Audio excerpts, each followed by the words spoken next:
சரத்குமார் நடித்த பரம்பொருள் படம் எப்படி இருக்குது? படத்தோடைய ஒன்லைன் ஸ்டோரி என்னன்னு பார்த்துடலாம். படத்தோடைய ஸ்டார்டிங்கில் ஒருத்தருக்கு ஒரு சிலை கிடைக்கிது. அந்த சிலையை வச்சு காசு பார்க்கலான்னு பிளான் பண்ணுறாரு. இந்த சிலையை வித்துடலான்னு ஒருத்தர்கிட்ட போய் கேட்குறாரு. ஆனால் அவர் சிலையை கொண்டுட்டு வந்தவரை கொண்டுட்டு அந்த சிலையை அவர் எடுத்துகிட்டு போயிடுறாரு. ஹீரோ பணத்துக்காண்டி நான் யாரை வேணாலும் கொல்லுவேன் அப்படின்னு இருக்கிறாரு போலீஸ் அதிகாரியா. இன்னொரு ஹீரோடைய தங்கச்சிக்கு ஆப்ரேஷன் பண்ணணும் அப்படிங்கிறதுக்காக பணம் தேவைப்படுது. அதுக்காக திருட்டு வேலை பார்க்குறாரு.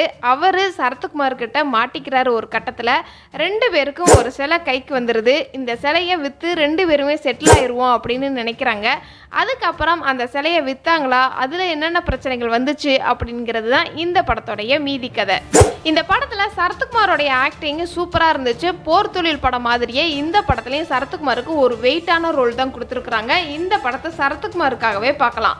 ஹீரோயினுக்கு இந்த படத்தில் சின்ன ரோல் தான், ஆனால் கதைக்கு என்ன தேவையோ நல்லா பண்ணியிருக்கிறாங்க.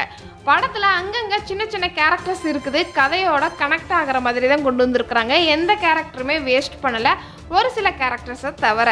இந்த படத்தில் சினிமாட்டோகிராஃபரை பாராட்டியே ஆகணும். படத்தில் நைட் சீன் அங்கங்கே வருது. அதை அழகாக லைட்டிங் ஒர்க்லாம் போட்டு சூப்பராக கொண்டு வந்திருக்கிறாரு. இந்த படத்தோடைய ஸ்க்ரீன் பிளே நல்லா இருக்குது. த்ரில்லர் படம் ரொம்ப பிடிக்கும் அப்படிங்கிறவங்க இந்த படத்தை மிஸ் பண்ணாமல் பார்க்கலாம். இந்த படத்தோடைய கிளைமேக்ஸ் பார்த்தோம்னா ட்விஸ்ட் வச்சு செம்மையாக முடிச்சிருக்கிறாங்க. ப்ரிடிக்ட் பண்ண முடியாத கிளைமேக்ஸாக இருக்குது. ஃபர்ஸ்ட் ஹாஃப் சிலையை விற்கணுங்கிற பேரில் கொஞ்சம் ஸ்லோவாக இருக்குது. செகண்ட் ஹாஃப் விறுவிறுப்பாக இருக்குது.